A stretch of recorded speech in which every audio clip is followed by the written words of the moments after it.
hammaatee itti fufuu jiraattonni kutaalee Oromiyaa irraa yaadanuuf qoodan himaniiti jiru.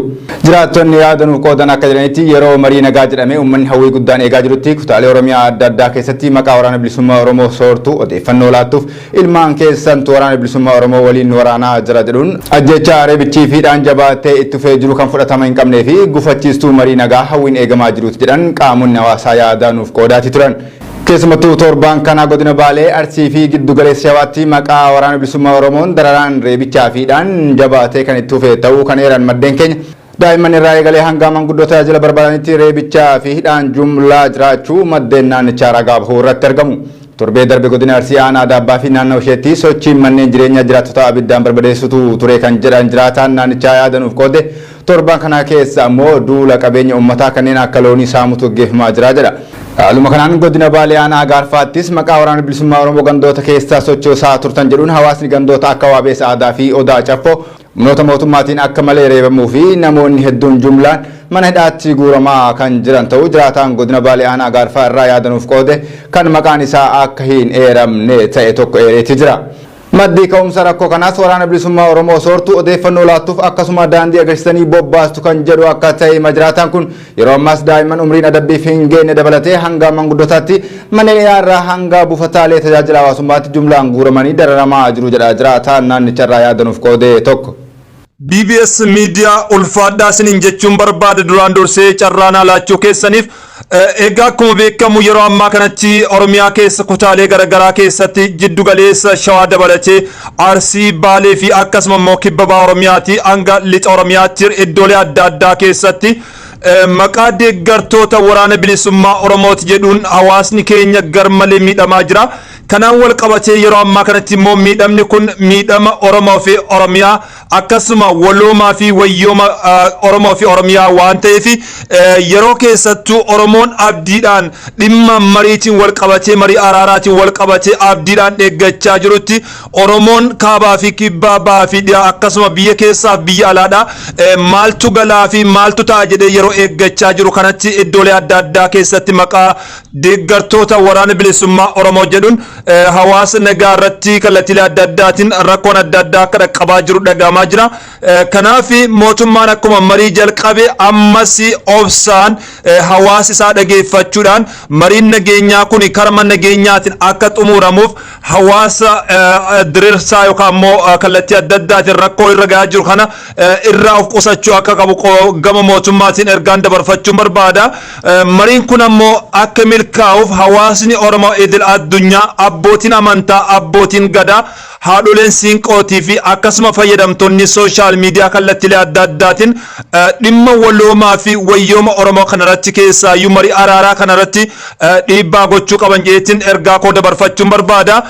Asumaan immootu BBS Media ulfaadhaa galatoomaa warayyoomaa isiniin jechuun barbaada. Nagaatti nu tura ergaa koo dabarfachuu kiyyaaf hedduun gammadeen jira. BBS galatoomaa. Naannoo Amaaraa godina Goojjam lixaa aanaa Buree gandoota akka Baaqqoo Cabboo fi Saansoon Mari'aan keessatti haleellaa qindaa'aa hidhattoonni fannoo roobii darbee eegalanii lubbuun Oromoota 25 naannicha keessa jiraatanii darbuun dhagahame. Naannoo Amaaraa godina lixa Goojjamitti haleellaa finxaalii fannoon gaggeeffamee jiruun hanga ammaatti yoo xiqqaate lubbuun Oromoo 25 darbuu fi kanneen lakkoofsaan hedduu ta'an gara Horroo Guduroo Wallaggaatti baqachaa jiraachuun himame. Akka jiraattonni haleellaa kana dheessuun qe'ee isaanii irraa buqqanii fi aangoonni himanitti haleellaan kun Sadaasaa 8/2025 ganama keessaa naannoo sa'aatii 2tti kan eegale yoo ta'u haleellaa kana hidhattoonni fannoo godina Wallagga Bahaa Kiiramuu ganda Haroo keessaa buufatanii jiranii fi naannoo Amaaraa godina Goojjam lixaa keessa jira waliin qindoominaan waloodhaan kan raawwatanidha jedhame. Akka dhalataan Oromoo fi jiraataan godina Goojjam lixaa aanaa Buree sababa haleellaa kana baqachuun gara godina Horroo Guduruu Wallaggaa aanaa Gamsaatti dheesse kan maqaan isaa akka hin eeramne gaafate tokko himetti. Haleellaa kanaan hamma yoonaatti dhalattoonni Oromoo 25 ol ta'an du'uu himeeti jira. Kana malees dhalattoonni Oromoo haleellaa kana dheessan yeroo laga Abbayyaa ceenetti lubbuu dhabaa kan jiran ta'uu himeeti jira. Jiraataan godina Horroo Guduruu Wallaggaa kan biraa Goojjam lixaa ganda Baaqqoo Cabboo keessa maatii akka qabu hime tokko haleellaan kun duugaa sanyii dhalattoota Oromoo naannicha keessa jiraatan irratti gaggeeffamaa jirudha jedhe. Sababni wal dhabdee kanaa midhaan yookiin ammoo oomisha saabuun kan wal qabatu himeetis jira. ijoo fi hundee wallabdee kanaas finxaaliin fannoo jedhaman oomisha Oromoota naannoo sanaa irra jiraatanii humnaan saamuuf yaaluu irraa kan madde ta'uu jiraataan kun himeeti jira. Gandoota kanneen keessatti haleellaan itti fufee kan jiru ta'uu ibsuun kanneen haleellaa kanaan ajjeefamanii alatti dhalattoonni Oromoo humnoota kanaan butamanii achi buuteen isaanii dhabame jiraachuus jiraattonni maddeen miidiyaaf yaada laatan himaneeti jiru. Aangaan mootummaa godina Horroo Guduruu Wallaggaa Naamuruu maqaan isaa akka hin kaafamne gaafate akka Addis Standarditti miti baqattoota laga Mormor qaxxaamuruun gara aanaa isaanii dhufaa jiran simachaa jiraachuu eeruun garuu ganda Sontoon Maariyaam jedhamu keessatti haleellaan itti fufee kan jiru ta'uu fi lakkoofsi baqattootaa dabaluu akka danda'u sodaa qabu yaadachiiseeti jira. Itti dabaluun humnoonni mootummaa riqicha Abbayyaa tiksaa turan naannichi gadhiisanii waan deemaniif humnoonni kunniin yeroo barbaadanitti dhufanii haleellaa eegaluu danda'u sodaa jedhu akka qabanis eeraniiti jiru. Mootummaan federaalaa tikaa fi gargaarsa barbaachisaa uummata naannoo sanaaf akka taasisus yaamicha taasisaniiti jiru. Naannoo Tigraayitti sirreeffamtoonni manidhaa guddicha magaalaa Maqalee keessa miliquuf yaalan 4 humnoota nageenyaatiin ajjeefamuu TV'n naannichaa gabaaseeti jira. Gaafa sanbata 8/2023 galgala keessaa sirreeffamtoonni 125 ta'an miseensa poolisii abbaa dabaree reebuudhaan miliquuf yaalii osoo taasisanii hidhamtoonni 4 humnoota kaniin ajjeefamuu miidiyaan naannichaa eereeti jira. Manidhaa guddicha Maqalee zoon jedhamuun beekamutti wardiyootaa fi hidhamtoota gidduutti walitti bu'iinsa uumamuun miidiyaa hawaasummaa gubbatti qoodamaa tureeti jira.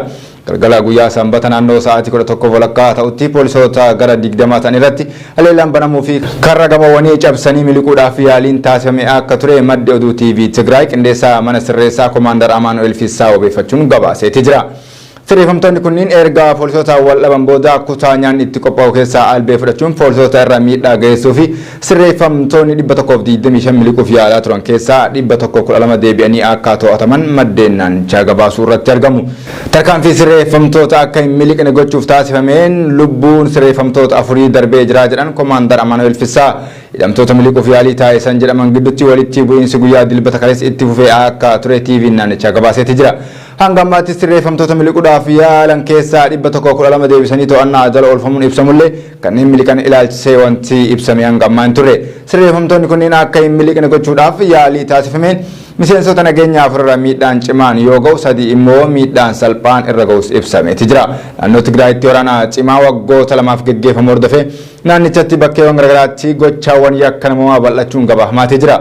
Saamichi hidhannoon deeggaramee fi gochaan ajjechaa naannichatti sadarkaa yaaddeessaa irra ga'u jiraattonni maddeen odeeffannoo fi dhaabbilee mirga namoomaaf falmaniif yeroo garaagaraatti gabaasuu irratti argamu. Naannichatti pirezidaantii bulchiinsa yeroo kan ta'an obbo Geetaachoo Raddaa baatiiwwan muraasa dura manneen hidhaa dhuunfaa mootummaan hin beekne dabalatee gochaan hannaa baay'achuun seer dhabdummaan daangaa darbaa jiraachuu ibsa miidiyaalee naannichaaf kennaniin eeraniiti jiru. Oduu keenya biyya alaa fi xumuraatiin miseensonni waraanaa Ameerikaa 5 Meeditiraanii bahaatti shaakalarra osoo jiranii helikooftariin waliin kufanii caccabuun ibsameeti jira. Xiyyaarri caccabde kun shaakala leenjii idilee irratti wayita boba'aa guuttataa jiranitti rakkoo teeknikaa mudateen waraana Ameerikaa 5 shaakalarra jiran lubbuun darbuun isaa eerameeti jira. Erga waraanni Israa'elii fi garee Hamas jalqabeas USA'n opereeshinii naannicha keessatti geggeessu dabalaa kan dhufeedhaa jiran pirezidaantiin biyyattii Joo Baayiden. Akkasuma miseensota lubbuu dhabaniif gadda itti dhagame wayita ibsanitti miseensonni waraana biyya keenyaaf jecha yeroo hunda lubbuu isaanii hin qusatanii jedhan. Maatii loltoota keenyaafis jajjabina hawwaa kan jedhan mootummaan biyyattii ibsi humna waraanaa baasee xiyyaarri caccabe kun eessaa garamitti akka balali'aa ture bakka itti ka'ee fi eessatti akka kufes wanti